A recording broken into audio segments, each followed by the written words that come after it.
ఓం శ్రీ మహాగణాధిపతయే నమః. ఓం శ్రీ మహాసరస్వత్యై నమః. ఓం శ్రీ సాంబ సదాశివాయ నమః. శివమహాపురాణము విద్యేశ్వర సంహితలో భస్మ మాహాత్మ్య నిరూపణ గురించి వివరించారు. సూతుడు సౌనకాది మహామునులతో అంటున్నాడు, భస్మము సమస్త మంగళాలను ఇస్తుందని, పరమశ్రేష్టమైనదని చెప్తున్నాడు.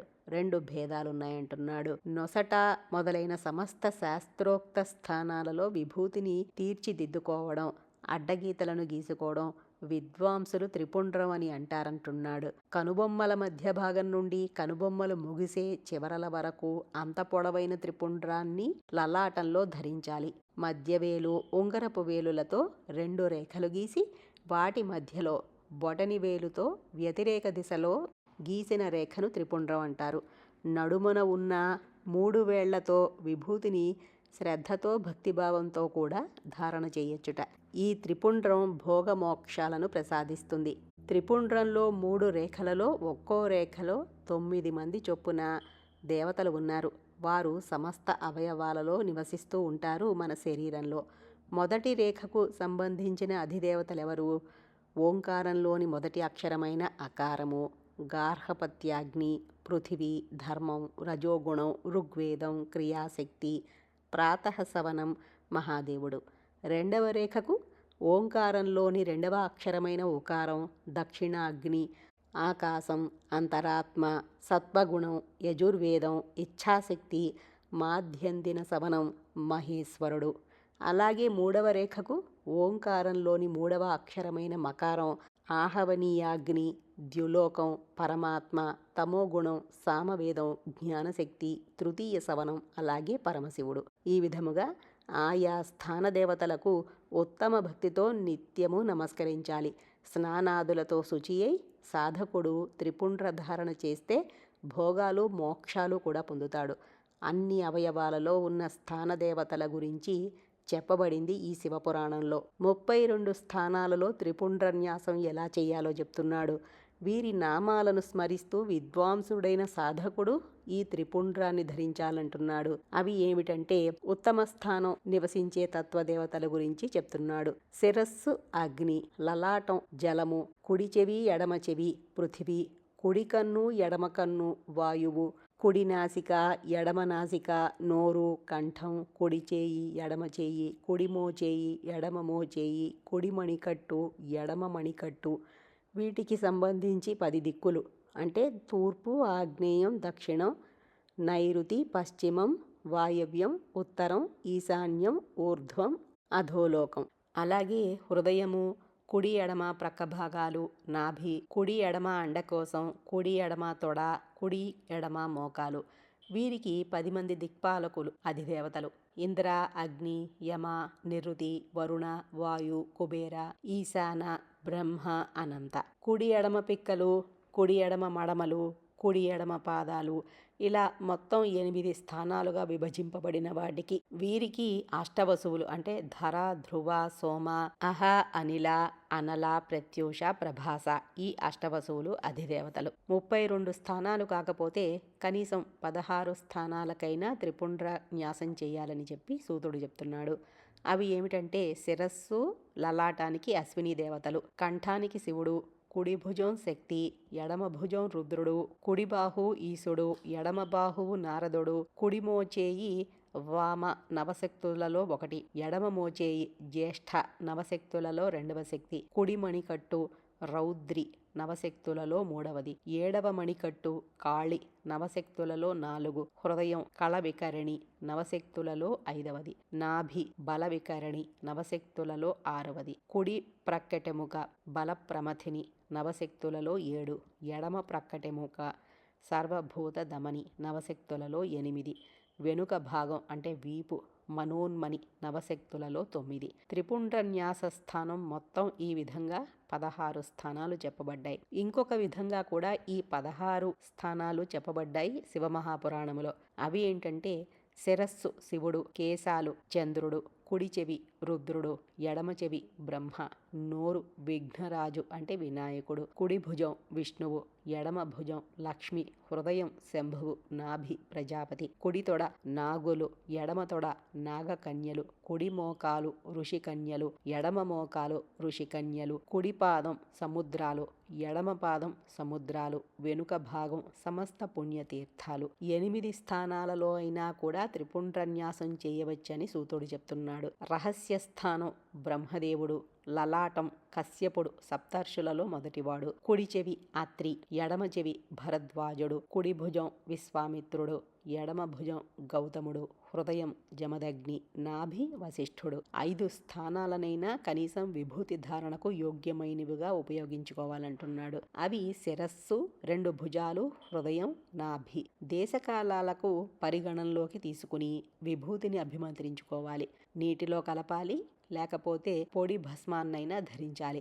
ఒకవేళ ఉద్ధూలనం అంటే దేహమంతా విభూతి పూసుకోవడం వీలు కాకపోతే త్రిపుండ్ర ధారణైనా తప్పకుండా చేయాలి.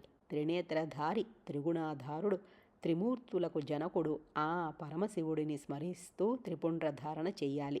నమః శివాయ అంటూ లలాటం మీద, ఈశాభ్యాం నమః అంటూ ఉభయ ప్రకభాగాలు, బీజాభ్యాం నమః అంటూ 2 మోచేతుల ముందరి భాగాలు, పితృభ్యాం నమః అంటూ కింది అవయవాలు, ఉమేశాభ్యాం నమః అంటూ పై అవయవాలు, భీమాయ నమః అంటూ వీపు మరియు శిరస్సు వెనుక భాగం. ఈ భస్మాలలో కూడా కొన్ని భేదాలున్నాయి. ఒకదానిని మహాభస్మం అంటారు, ఇంకొకటి స్వల్ప భస్మం అంటారు. మహాభస్మంలో కూడా 3 రకాలున్నాయి. శ్రౌత స్మార్త లౌకిక భస్మాలు అని. స్వల్ప భస్మానికి సంబంధించి కూడా ఎన్నో భేదాలు చెప్పబడ్డాయి ఈ శివపురాణంలో. శ్రౌత స్మార్త భస్మాలు ద్విజులు ధరించాలిట, బ్రాహ్మణ క్షత్రియ వైశ్యులు. 3వదైన లౌకిక భస్మం ఎవరైనా ధరించచ్చుట. ద్విజులు వైదిక మంత్రోచ్చారణతో భస్మాన్ని ధరించాలి. ఇతరులు మంత్రాలు లేకుండా అయినా కేవలం ఈ భస్మాన్ని ధరించచ్చు. కాలిపోయిన ఆవు పేడ అంటే పిడకల నుండి తయారయ్యే భస్మాన్ని ఆగ్నేయ భస్మం అంటారు. అది కూడా త్రిపుండ్ర ధారణకి యోగ్యమైనది. అగ్నిహోత్రం నుండి గాని యజ్ఞాల నుండి ప్రాప్తించిన భస్మాన్ని కూడా త్రిపుండ్ర ధారణకు ఉపయోగించవచ్చు. జాబాల్యుపనిషత్ అని ఒక ఉపనిషత్తు ఉంది. అందులో అగ్నిహి అంటూ 7 విధాల మంత్రాల ద్వారా నీటిలో భస్మాన్ని కలిపి దేహానికి అలదుకోవడం వంటి విషయాలు జాబాలి మహర్షి చక్కగా వివరించారు. సమస్త వర్ణాల వారు, ఆశ్రమ ధర్మాలు పాటించేవారు మంత్రంతో కానీ మంత్రం లేకుండా అయినా కానీ ఈ త్రిపుండ్ర ధారణ తప్పకుండా చేయాలి.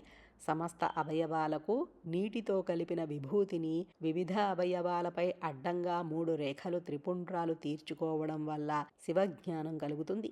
మోక్షహేతువు భగవంతుడైన పరమశివుడు, విష్ణుమూర్తి, ఉమాదేవి, లక్ష్మీదేవి కూడా ఈ విభూతి మాహాత్మ్యాన్ని ప్రశంసించారు. భక్తి శ్రద్ధలతో భస్మలేపనం, త్రిపుండ్ర ధారణ తప్పకుండా చేస్తే మనం సదాచారం పాటించినట్లే అవుతుంది. అగ్నిహోత్ర కార్యాన్ని ఆచరించి త్రయాయుషం జమదగ్నేహే అనే మంత్రంతో విభూతిని ముట్టుకుంటే సమస్త పాపాల నుండి విముక్తుడవుతాడు, శివ సాన్నిధ్యం పొందుతాడు. భస్మస్నానం అంటే విభూతి ధారణ చేసుకోవడం. షడక్షరీ మంత్రాన్ని చెయ్యాలి. ఓం నమః శివాయ అని జపించాలి అని అనుకునే మానవుడు తప్పకుండా ఈ భస్మధారణ చేసే ఆ జపం చెయ్యాలి. భస్మధారణ చేసే శివజ్ఞాని స్వేచ్ఛగా ఏ దేశానికి వెళతాడో ఆ దేశానికి సమస్త పుణ్యక్షేత్రాలు, తీర్థాలు తరలి వస్తాయట. విద్వాంసులు ఎల్లప్పుడూ ఈ విభూతిని ధరించే ఉంటారు. మనం చూస్తూ ఉంటే శివలింగాన్ని అర్చించి షడక్షరీ మంత్రాన్ని జపించాలి. బ్రాహ్మణ క్షత్రియులు మానస్తోకోతనయే అనే మంత్రంతో విభూతిని అభిమంత్రించి శాస్త్రంలో చెప్పబడిన అవయవాలపై ధరించాలి. వైశ్యులు త్రయంబకం యజామహే అనే మంత్రంతో, ఇతరులు శివాయ నమః అనే పంచాక్షరితో ఈ విభూతిని అభిమంత్రించుకుని అలదుకోవాలి. గృహస్థు పంచబ్రహ్మ మంత్రాలతో అభిమంత్రించిన విభూతిని త్రిపుండ్ర ధారణ చెయ్యాలి. బ్రహ్మచారి త్రయంబకం యజామహే అనే మంత్రం ఉపయోగించాలి. వానప్రస్థుడు అఘోరేభ్యోథ అనే మంత్రంతో అభిమంత్రించుకోవాలి. సన్యాసి ఓంకార మంత్రంతో భస్మాన్ని అభిమంత్రించుకోవాలి. వర్ణాశ్రమ ధర్మాలకు అతీతులైన వారు శివోహం అంటే నేనే శివుడిని అనే భావంతో నిత్యము త్రిపుండ్రాన్ని ధరించాలి. అతడు ఈశానః సర్వ విద్యానాం అనే భావనతో త్రిపుండ్రాన్ని ధరించాలి అని చెప్తున్నాడు సూతుడు. విభూతికి చెందిన ఎన్ని రేణువులు మన శరీరంలోకి ప్రవేశిస్తాయో అన్ని శివలింగాలు ఆ భస్మధారి తన దేహంలో ధరించినట్లే అవుతుందిట. భస్మ త్రిపుండ్ర ధారణ ప్రభావంతో ముక్తి పొందుతారు, ఏ మాత్రం సందేహం లేదు అని శివపురాణం చెప్తోంది. తెలిసి ముట్టుకున్నా తెలియక ముట్టుకున్నా అగ్ని సమానంగా ఎలా కాలుస్తుందో అలాగే తెలిసి ధరించినా తెలియక ధరించినా కూడా మానవులందరినీ ఈ భస్మము పవిత్రులని చేస్తుంది. విభూతి రుద్రాక్ష ధారణ లేకుండా నీటి బొట్టు గాని అన్నం మెతుకు గాని తీసుకోకూడదట. త్రిపుండ్రాన్ని ధరించిన వారిని నిందిస్తే పరమశివుడిని నిందించినట్లే అని చెప్పి శివపురాణం చెప్తోంది. విభూతి లేని నొసటికి ధిక్కారము, శివాలయము లేని ఊరికి ధిక్కారము, శివార్చన లేని జన్మకు ధిక్కారము, శివజ్ఞానము లేని విద్యకు ధిక్కారము అని శివపురాణం చెప్తోంది. పరమశివుడిని విభూతిలో చందనం కలిపి గాని చందనంలో విభూతి కలిపి గాని కూడా ఆ త్రిపుండ్ర ధారణ చేయొచ్చు. ఎవరైతే దేహంలో రుద్రాక్షలను త్రిపుండ్రాన్ని ధరిస్తారో అటువంటి వ్యక్తి అత్యంత శ్రేష్ఠుడవుతాడు, పూజనీయుడవుతాడు. సమస్త పుణ్యతీర్థాలలో గంగాది పవిత్ర నదులలో స్నానాలు చేసినంత పుణ్య ఫలాన్ని పొందుతారు. పంచాక్షరీ మంత్రం నుండి సప్తకోటి మహామంత్రాల వరకు ఇతర కోట్ల మంత్రాలన్నీ కూడా శివకైవల్య ముక్తిని ప్రసాదించేవే అవుతాయిట. త్రిపుండ్ర ధారణ చేసే మానవుడు తన వంశగోత్రాలలో జన్మించిన వేలాది పితృదేవతలను, భవిష్యత్తులో జన్మించబోయే వేలాది సంతానాన్ని కూడా ఉద్ధరిస్తాడు. ఈ లోకంలో నిరోగి అయి దీర్ఘాయుష్షు పొంది సమస్త భోగాలను అనుభవించి ఆయుష్షు చివరన ప్రశాంతంగా మృత్యువుని పొందుతాడు. మరణానంతరము అణిమ మహిమ మొదలగు అష్టసిద్ధులతో సద్గుణాలతో ప్రకాశించే శివుడిని పొందుతాడు. దివ్యలోక దేవతలు సేవించే రథంలో ఆసీనులై శివలోకానికి వెళతారు. అక్కడ సమస్త విద్యాధరులు, పరాక్రమవంతులైన గంధర్వులు, ఇంద్రాది దిక్పాలకుల లోకాలను వరుసగా వెళుతూ అనేక భోగాలు అనుభవిస్తూ ప్రజాపతులు, బ్రహ్మదేవుల పదవులపై ఆసీనుడై అక్కడ పరమానందాన్ని పొందుతాడు. అతడు ఆ లోకంలో బ్రహ్మదేవుని ఆయుష్యుతో సమానమైన కాలం ఉండి రకరకాల సుఖాలను అనుభవించి తరువాత విష్ణులోకానికి వెళతాడు. అక్కడ బ్రహ్మదేవుని 100 సంవత్సరాల కాలం సుఖాలు అనుభవిస్తాడు. ఆ తరువాత శివలోకానికి వెళ్ళి తన ఇష్టానుసారము అక్షయ కామ్యార్థాలను పొంది పరమశివుని దివ్య సాన్నిధ్యాన్ని పొందుతాడు. ఇందులో ఎటువంటి సందేహము లేదని చెప్పి శివపురాణం చెప్తోంది.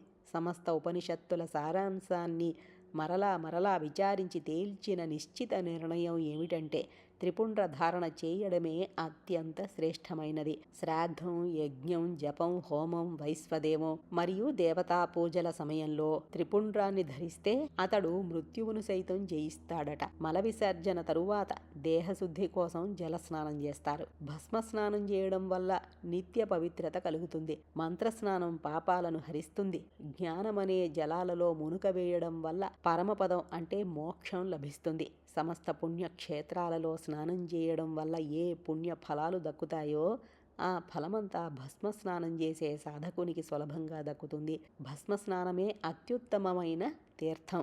ఇది ప్రతిరోజు గంగా స్నానం చేసిన దానితో సమానం. భస్మం అనేది సాక్షాత్తు భస్మరూపుడైన పరమశివుడే. ఇది త్రిలోకాలను పవిత్రం చేస్తుంది. త్రిపుండ్ర ధారణ లేకుండా ఎవరూ కూడా స్నానం, దానం, జపం, అనుష్ఠాన కర్మలు చేయకూడదు. వానప్రస్థులు, కన్యలు, దీక్ష పొంది మరియు దీక్ష పొందని మానవులు మధ్యాహ్నానికి ముందే నీటితో కలిపిన విభూతితో త్రిపుండ్ర ధారణ చేయాలి. కానీ మధ్యాహ్నం దాటిన పిమ్మట పొడి భస్మంతో త్రిపుండ్రాన్ని ధరించడం తగినది.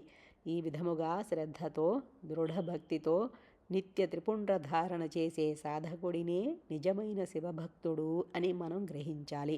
ఎవరి దేహంలో అపార పుణ్యాన్ని ప్రసాదించే ఒక్క రుద్రాక్ష కూడా ఉండదో, ఎవరైతే త్రిపుండ్ర ధారణ లేకుండా ఉంటారో వారి మానవ జన్మ వ్యర్థమైనది. ఈ విధముగా శివమహాపురాణములో విద్యేశ్వర సంహితలో సాధ్యాసాధన ఖండములో భస్మధారణ వర్ణనం గురించి చెప్పారు 24వ అధ్యాయంలో.